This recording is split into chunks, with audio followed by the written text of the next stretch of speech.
Welcome to the discussion video on accounting for joint arrangements. So we will be guided by the related standards, PFRS 11, the joint arrangements, past 28, investments in associates and joint ventures, and section 15 of the PFRS for SMEs. So more of the discussion will focus on PFRS 11 because past 28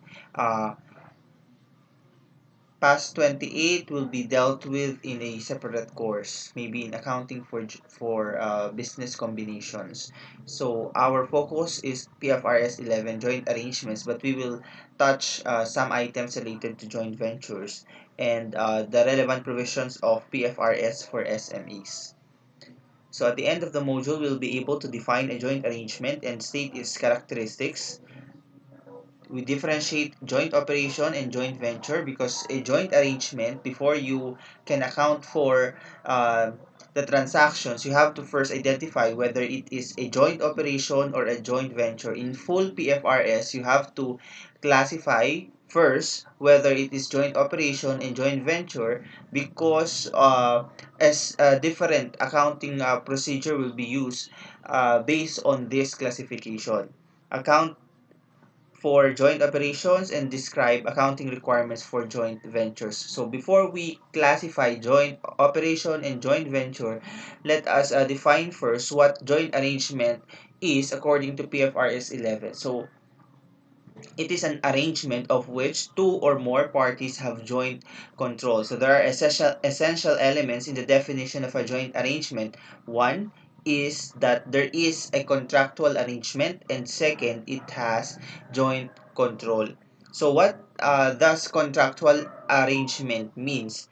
It means a contractual agreement for the sharing of joint control over an investee distinguishes an interest in the joint arrangement from other types of investment, such as investment in equity, securities measured at fair value under PFRS 9, and investment in associate under PAS 28, and investment in subsidiary under PFRS 3 and 10, and PFRS 11 is not applicable without such an agreement. So it is therefore a requirement for us to classify a transaction as a joint arrangement that there is a contractual arrangement between two or more parties. So it can be evidenced by a contract, minutes of discussions, or by articles and bylaws of joint arrangement. So there are various sources for us to identify whether there is a contractual arrangement. So the substance over the forms will prevail in cases of joint arrangement. So what are the items na kailangang andoon sa isang contractual arrangement in writing? One is the activity, duration, and reporting obligations of the joint arrangement. Second, the appointment of the board of directors or its equivalent and the voting rights of the parties. The capital contributions, the sharing by the parties of the output, income, expenses, or results of the joint arrangement. So the contractual arrangement establishes joint control over the joint arrangement. Such a requirement ensures that no single party is in a position to control the activity unilaterally. So there is an agreement between two parties. That is an essential element. Second is the joint control. So what does a joint control means? This is the contractually agreed sharing of control of an arrangement which exists only when decisions about the relevant activities require the unanimous consent of the parties sharing control based on PFRS 11.7. So in contrast with significant influence and control na encounter mo before on your maybe on your intermediate accounting, when we say significant influence is the power to participate in the financial and operating policy decisions of an investee, but it is not control or joint control over the policies. Meron ka lang significant influence doon sa pag-participate mo doon sa decisions related to financial and operating policies. Pero when we say control, control is the power to govern the financial and operating policies of an investee so as to obtain benefits from it.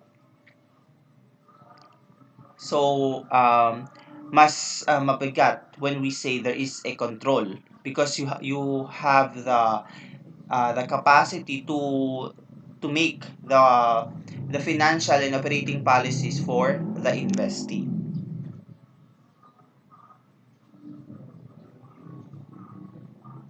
Okay. In contrast with significant influence and control, an investor obtains joint control over an investee through a contractual agreement with fellow investors.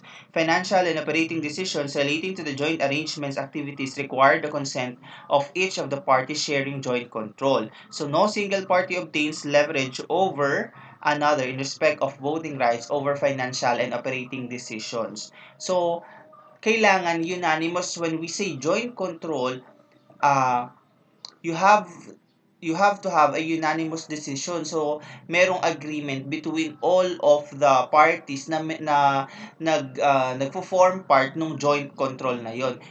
Kasi sa significant influence and yung control lang, yung walang joint, yung hindi siya joint control, pwedeng isang tao or two or more na mga individuals ang nagko-control doon sa operations ng business. However, when we say joint control, dapat there is a unanimous consent among the parties na uh, nakasama doon sa naka-contractually agreed na sharing of control. So, may mga group of people na mag-share dun sa control, dapat unanimous o lahat uh, sila ay mayroong consent of the decision. This is in contrast with significant influence and control because po pwede kasi dyan na iilang personalities lang in the corporation will be deciding for the fate of the company.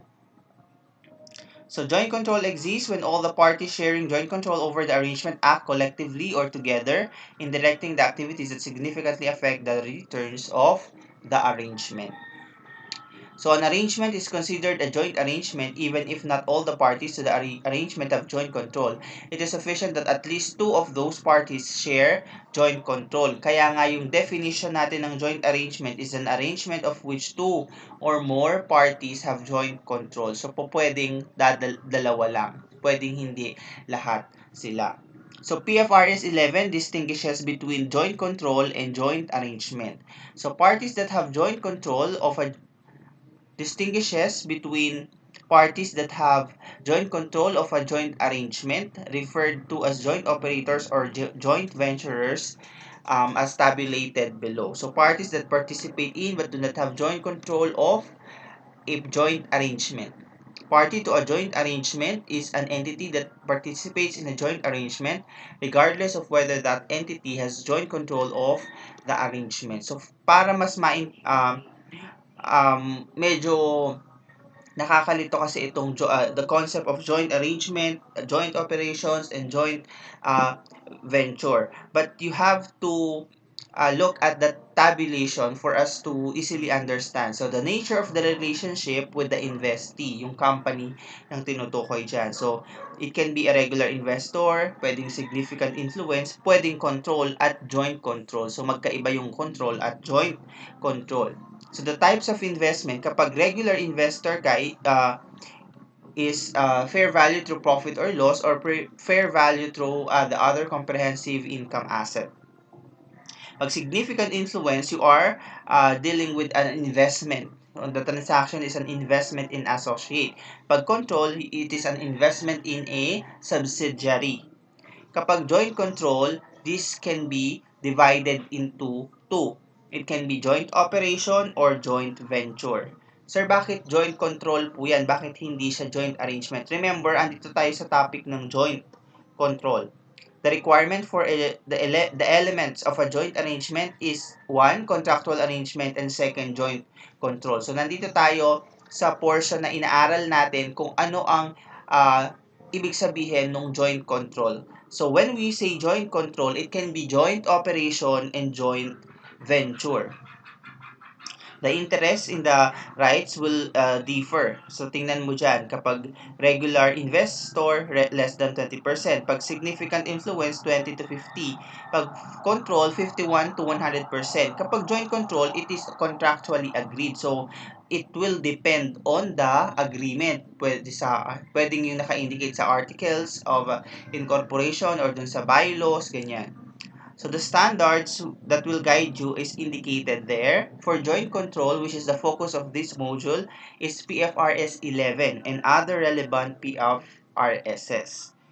So what is the accounting treatment? Kapag regular investor ka, fair value. Pag significant influence, the equity method. Pag control, consolidation. Kapag joint control, you have to analyze muna. Recognize o own assets, liabilities, and revenues and expenses plus share in the assets, liabilities, revenues, and expenses of the joint operation kapag joint operation ka. Pero kapag joint venture ka, you have to use the PFRS 11 and PAS 28 under accounting for it as under the equity method. So for us uh, to fully understand, let us look at the cases. So case 1, ABC has an arrangement whereby A has 50% voting rights, B has 30, C has 20. The parties agree that at least 75% of the voting rights are required to make decisions about the relevant activities of the arrangement. So 75% ang kailangan para makagawa ng mga desisyon relevant doon sa activities ng joint arrangement. So, let's proceed with the analysis para diretso na tayo. The requirement that at least 75% voting rights is needed to make a decision imply that A and B have joint control over the arrangement because decisions cannot be made without both A and B agreeing. So, kung titingnan mo, ang sabi, 75% daw ang 75% daw ang kailangan para makagawa ng decisions, relevant decisions for the activities of the arrangement. So, kung titingnan mo, A, 50%, B, 30%. So, kung silang dalawa ang mag-decide, A and B, 80% na yon. So, kayang-kaya na nilang maggawa ng decisions for the arrangement. Hindi pwede yung A and C because 70% lang sila. Hindi rin pwede yung B and C kasi 50% lang sila. So, yung analysis dyan is that A and B have joint control over the arrangement because decisions cannot be made without them agreeing, A and B. Okay, let's look at case number 2. ABC has an arrangement whereby A has 50% of the voting rights, B 25, and C 25. The parties agreed that at least 75 of the voting rights are required to make decisions about the relevant activities of the arrangement. So, 75% pa rin. So, what is your analysis here? A, B, and C collectively control the arrangement because to reach the 75% vote, either A and B or A and C should agree to be a joint arrangement. The parties would need to specify which combination of the parties is required to agree unanimously on decisions about the relevant activities of the arrangement. So, based only on the voting rights, the ratio and proportion of the voting rights, kung titingnan mo, A, B, and C, pwede yung combination.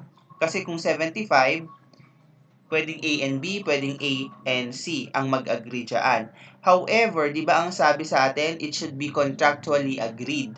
So, kaya nga ang sabi dyan, the parties would need to specify which combination of the parties is required to agree unanimously on decisions about the relevant activities. Kasi kung nakalagay doon sa mismong bylaws nila or sa articles na it should be A and C na agreeing, so yun ang masusunod. A and C agreeing. So pwede kasing ganon ang tenor nung arrangements nila. Let's proceed with case number 3. A and B each has 35% of the voting rights of an arrangement. The remaining 30 is widely dispersed. Okay. Decisions about, so kung widely dispersed yan, malamang very minor ang shareholdings ng bawat isa, yung bawat the remaining shareholders, okay? Decisions about relevant activities require a majority of the voting rights. So when we say majority, it should be 50 plus 1. So that is 51% or more. So kung majority yan, kung titingnan mo, si A and B, 35% each yan. So 70% na sila. So pwede silang dalawa. Then, merong remaining na 30%. Let us take a look at the analysis. A and B have joint control only if, di ba, A and B, joint control na agad sila kasi tig 35 sila. So, pag pinagsama mo yun, 70% na siya ng voting rights. Only if the contractual arrangement specified that decisions require both and B agreeing. So, based on the voting rights, A and B, pero dapat naka-indicate pa rin doon sa contractual arrangement yan. 'Di ba? Kasi pwedeng ibang ratio and proportion ang naka-indicate sa iyong contractual arrangement. So kung si A and B, wala tayong problema as long as it is indicated in the or specified in the contractual arrangement sa articles, sa bylaws, ganyan.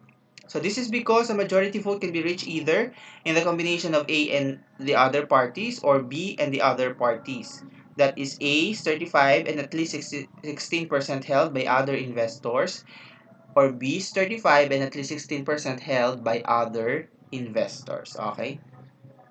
Kasi nga 51 yung hinahabol mo. Okay. So ito na, i-classify natin yung joint arrangement between joint operation and joint venture. So we are required to determine the type of joint arrangement. When we say joint operation, this is a joint arrangement whereby the parties that have joint control of the arrangement have rights to the assets and obligations for the liabilities of the arrangement. Those parties are called joint operators. Let us look at a joint venture. A joint arrangement whereby the parties that have joint control of the arrangement have rights to the net assets of the arrangement. Those parties are called joint venturers. So when we say joint operation, yung for example, A and B decided to form a joint arrangement. Si A, meron siyang meron siyang rights para gamitin yung mga assets. Meron din siyang obligation dun sa liabilities ng arrangement nila. So, pwedeng si A, ginagamit niya yung raw materials on his own operations. Pwedeng si B, ginagamit niya rin yung raw materials on his own operations, and then nag-i-incur sila ng liabilities, and then eventually ay pagsasamahin natin yun under the joint operation agreement. However, pag sinabi naman nating joint venture, ang rights na lang nila ay yung dun sa net assets. Ano ba yung net asset? E di yung equity, di ba? The equity. Kasi assets minus liabilities is your net assets. So, ibig sabihin, yung equity na lang ang merong kang right bilang isang joint venturer. Later, we will have, mas maiintindihan mo to when we illustrate this. So, an entity applies judgment when determining the type of joint arrangement in which it is involved by considering its rights and obligations arising from the agreement or the arrangement, or assessing its rights and obligations in relation to the structure, the terms, and the other facts of the circumstances. So let us look at this, the rights and obligations arising from the arrangement. If the contractual arrangement confers to the parties that have joint control rights to the assets and obligations to the liabilities, automatic yan ay joint operation. Ang tawag dun sa mga parties ay joint operators. However, if it is related to the rights to the net assets, ang tawag dyan ay joint venture, and the parties, ang tawag sa kanila ay joint venturer. Okay, let us assess the rights and the obligations. A joint arrangement that is not structured through a separate vehicle is a joint operation. Ano ibig sabihin ng separate vehicle? A separate vehicle, parang a separate entity, a separate financial structure, recognized by statute, regardless of whether these have legal personalities. This can be read under Appendix A of the PFRS 11. So kung hindi siya under a separate vehicle, a joint uh, it cannot be a joint venture. So yan ay joint operation lang. However, a joint arrangement in which the assets and liabilities relating to the arrangement are held in a separate vehicle, ano yan? Automatic ba yan, joint venture? No. Ang sabi dito under PFRS 11, when there is a separate vehicle, yung sinasabing separate vehicle parang ano yan ha, separate entity other than the persons contracting or forming the joint arrangement. Halimbawa, si A at si B nag-decide sila mag-form ng joint arrangement, pero meron silang binuong separate vehicle or separate entity, si C, yun yung sinasabing separate vehicle. So ngayon daw, kapag meron na agad C or it's a separate vehicle, automatic ba na joint venture na yan? No. Ang sabi lang under the standard, there is a possibility that it is a joint venture or a joint operation. So paano natin ngayon maitetest whether it is a joint venture or a joint operations? Later, we will have a detailed discussion on that. So tingnan mo lang yung illustration. The joint operation rights to and obligations for assets and liabilities, joint operation yon. Kapag doon ka sa net assets or the equity, rights to the equity or the net assets, joint venture ka. So let us illustrate. Case 1. A, B, and C each engage in the extraction of oil, agreed to acquire and jointly operate an oil pipeline. The parties will share equally in the pipeline's acquisition and operating cost. So tingnan mong mabuti. Si A, B, and C engage sila sa extraction ng oil. Then, agreed to acquire and jointly operate an oil pipeline. The parties will share equally in the pipeline's acquisition and operating costs. So mag-share sila dun sa pipeline's acquisition, which is an asset. Operating cost, which is considered as a liability kasi gagastos ka dyan. Pwedeng magbabayad ka. So, anong ibig sabihin? Di ba ang sabi kanina, if it is a right to assets and obligations for the liabilities, it is a joint operation. So, anong analysis? The joint arrangement is a joint operation because it confers to the parties rights to the assets and obligations to the liabilities of the joint arrangement. Okay. Case number 2. A and B agreed to jointly manufacture and distribute a particular product. Each party will carry out different parts of the manufacturing process bearing its own cost but will have an equal share of on the revenues. Ano daw ang mangyayari? Each party will carry out different parts of the manufacturing process. So, kanya-kanya sila ng gawa. Carry out different parts bearing its own cost. So, bahala siya sa sarili niyang gastos pero may equal yung sharing nila sa revenue. So, ano yan? Is it a joint operation or a joint venture?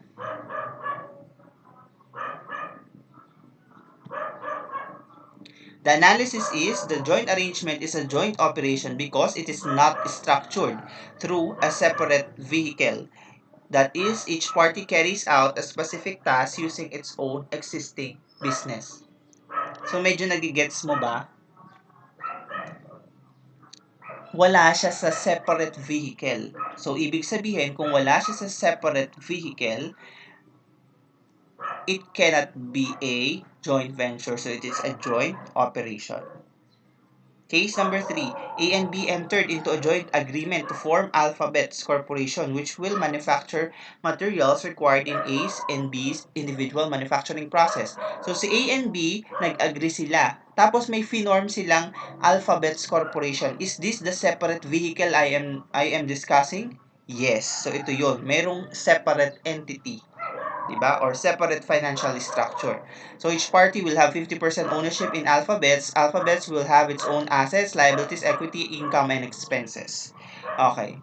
What is the analysis? Alphabet, the separate vehicle, is a legal entity separate and distinct from the owners, si A and B. Accordingly, Alphabet ay meron ding assets and liabilities of its own rather than of its owners. This indicates that the joint arrangement confers A and B rights to the net assets of Alphabet as opposed to specific assets and liabilities. The joint arrangement therefore is a joint venture, di ba? dahil separate vehicle na yan, si A and B, ang rights na lang nila dun sa equity or dun sa net assets kasi may sarili na siyang assets, sarili na siyang liability, income and expenses.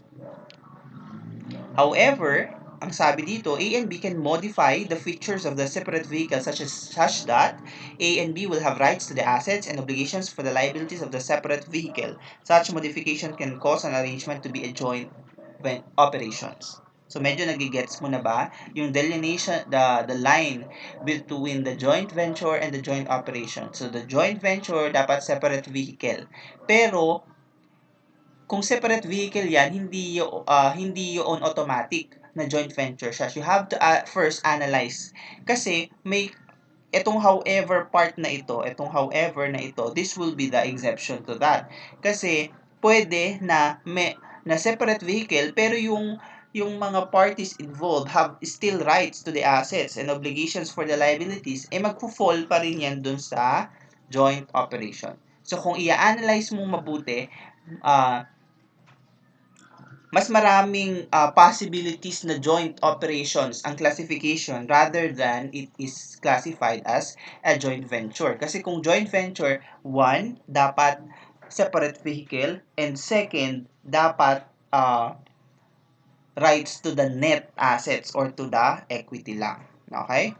Terms of the contractual agreement and other facts and circumstances. So let us take a look at case number 4. So refer to case 3 daw, yung Alphabets Corporation.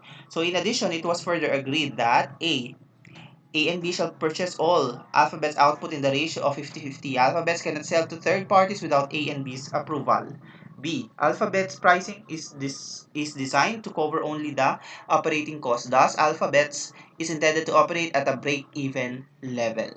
So what is the analysis? The exclusivity of Alphabet's output to A and B reflects the dependence of Alphabets on A and B in generating cash flows.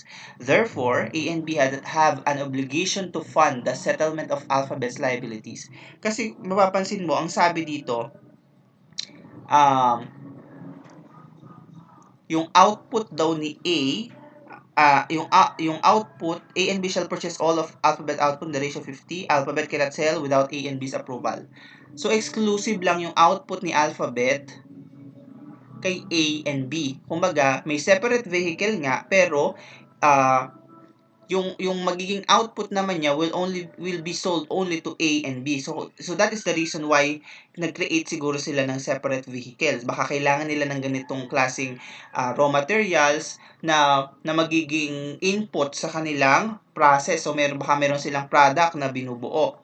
So kailangan nila ng kaya sila bumuo ng joint arrangement because gusto nila na yung raw materials ni A and B will be merged into one good product to produce a quality product. So baka ganun ang usapan.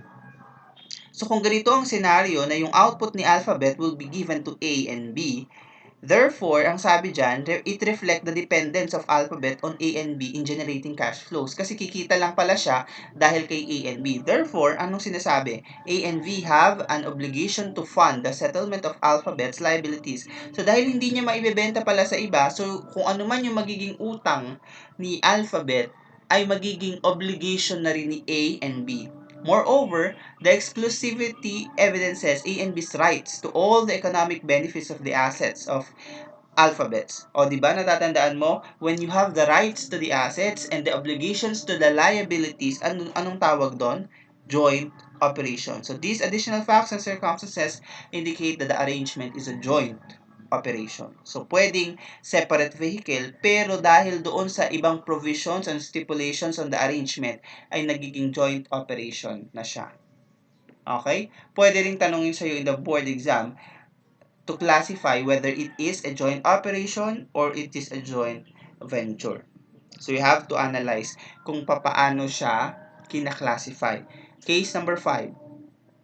So, tingnan mo daw yung 3 and 4. Case 3 and 4. A and B change the contractual agreement so that Alphabet is able to sell its output to third parties. So, pwede mo na daw ibenta sa third parties, resulting in Alphabet's assuming demand, inventory, and credit risk. So, anong sagot dito? This is dahil separate vehicle siya at hindi exclusive doon sa A and B yung rights to assets and obligations to liabilities because pwede siya magbenta sa third parties, ito ay makaklasify na as joint venture. Okay? Ito ay makaklasify na under the joint venture. Okay. So ngayon, medyo maliwanag na sa'yo kahit papaano, pero parang medyo malabo-labo pa din. So let us dig more. So, binigyan ka pa lang ng cases doon for you to ipinresent sa iyo para mas madali mo munang delineate yung joint venture and then joint operations. So, now let us formally define joint operations. So, a joint operator, which is a party in a joint operations, recognizes its own assets, liabilities, income, and expenses, plus its share in the joint operations assets, liabilities, income, and expenses. These items are accounted for under other PFRSs applicable to the particular assets, liabilities, income, and expenses. So let us illustrate. A and B agreed to combine the operations, their operations, resources, and expertise to jointly manufacture and sell a particular product. The joint operators will individually carry out different parts of the manufacturing process, bearing their own costs but will share equally in the revenues. The joint operation was completed and thus terminated. During the year, the following were the transactions. So A, may sales daw 200, expenses 100. B, sales 150, expenses 60. Okay? Ano ba ang requirement dito? Okay, you will be asked to prepare for your financial report. So, A and B, magpo-form sila ng isang joint arrangement, mag-combine ng operations, resources, and expertise. Okay. The joint operators, so ito ay classified na agad the joint operations because this is an illustration under joint operations. At naka-indicate na dyan, joint operators will individually carry out the different parts of the manufacturing bearing their own costs but will share in the revenue. So, ito yung scenario dun sa previous cases. Pero ngayon, meron na siyang may mga figures na siya.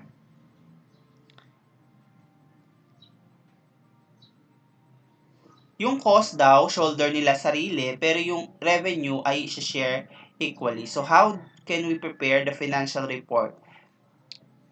Okay, so ganito yan. Entity A and Entity B, for example. Ang sales nila ay 200, kasi di ba ang sabi, revenue will be shared equally. Ang sale ni A, 200. Ang sale ni B, 150. So, 200 plus 150 is 350 divided by 2. Or times 50% is 175. Yung expenses nila will be shouldered by them at their own. Di ba? Sabi, bearing their own cost. So, 180 for A and B, respectively. So, 100 and then 80. So, ang profit ni A, 75 sa kanilang joint operations at si B naman, 95 sa kanilang joint operations. So, ganun po yung logic o yung kumbaga, this is the basic example of a joint operations. Okay? Okay, let's take a look at illustration 2. I think I will be ending at illustration 2 because the next topic will be a separate discussion. We will start anew under page 207. So A and B agreed to acquire and jointly operate an oil pipeline that each will use to transport its own oil. The joint operations will share equally in the pipeline's acquisition and operating cost. The acquisition cost was 100 million and the operating costs were 30 million. A and B had total sales of 120 and 150. The individual financial statements of the entities will show the following. So, paano mo daw i-present ang financial report mo dyan? So, tingnan mo muna, ano ba ang classification nito? Eh, nakita mo sabi, jointly operate. So, joint operations yan. Aside from that, tingnan mo, di ba? Meron silang share on the pipelines acquisition or meron silang right sa asset at operating cost. Ibig sabihin, mag-i-incur ng liability, merong obligation sa liability. So, pag ganon, that is a joint operations. So, paano natin ipe-present daw yan? Sa statement of financial position, dahil meron silang share on the pipelines acquisition, yung asset na bibilin for the pipeline, so, merong PPE, 100 million times 50%. Kasi share equally sila. So, 50 million on the statement of financial position of entity A and entity B. Paano naman yung income statement or statement of performance or profit or loss? Yung sales, ang sabi dyan, yung sales daw ni A ay 120 million, sales ni B 150 million. Ano ba sinabi sa sales? Wala. So, ibig sabihin, ang sabi lang kasi dito, they will share equally in the pipelines acquisition, and this is an asset account. Operating cost, magkano ba yung operating cost? Yung 30 million, yun yung isi-share nila. So, yung sales, as is lang sila kung magkano ang naibenta. So, ang expenses dyan, 30 million times 50%. So, 15 million, expenses, 15 million. So, profit, 105 million for A and 135 million for B.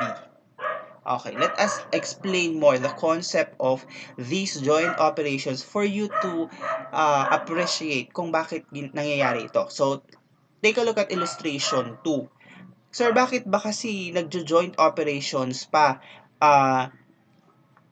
Imagine yung sales magkaiba. May benta sila pero yung expenses ang pinaghatian. So that is for efficiency of both the companies. So tinitingnan na lang, halimbawa, dalawang complementary companies, nakikita nila na yung cost nila ay pwede nilang mapaliit kung sila ay magkakaroon ng arrangement o mag-i-involve sila into a joint operations kasi po pwede na merong mga fixed costs related to the expenses na pwede nating pwedeng pag-sharean ng two companies. 'Di ba? Imagine kung isa lang ang isang company lang ang magso-shoulder lahat ng 30 million, kung may component doon ng fixed cost, yung profit niya liliit. Pero because of the joint arrangement, nagiging efficient at mas nagiging productive and profitable yung operations. Kasi kung titingnan mo, yung 50% ng 30 million ay 15 million. So po pwede kasi na kung hindi sila nag-agree to form a joint arrangement, pwedeng mas malaki yung expenses na ma-incur nila dyan. So, ibig sabihin, they are after minimizing the cost for the efficiency and for the profitability of their businesses. Itong mga joint operations nito, it can extend short-lived, pwedeng mas mahaba din. It will depend on the contractual arrangement. Pwedeng two separate entities ang nag-agree to jointly operate. Kaya kung titingnan mo, um, kung titingnan mo yung transactions, 'di ba, on previous illustrations, iba-iba yung scenario, 'di ba? On this case, bibili sila ng pipeline. Pinaghatian pa nga nila yung cost noon, 100 million times 50%. Tapos, pag nakabili sila ng pipeline, gagamitin nila yung pipeline na yun, tapos bahala na sila doon sa sales. Then, maghahati uli sila sa expenses. So, kung titingnan mo yung ibang illustrations, ibang scenario naman. Halimbawa, dito sa illustration 1, kanya-kanya naman sila dito ng cost, pero share naman sila dun sa revenue na kikitain dun sa joint arrangement. So, it depends on the contractual arrangement between the parties forming the joint arrangement. So, nandito pa lang tayo sa joint operations. So, I hope na nakatulong yung explanation kung bakit merong mga companies na nagfo-form pa ng joint arrangement.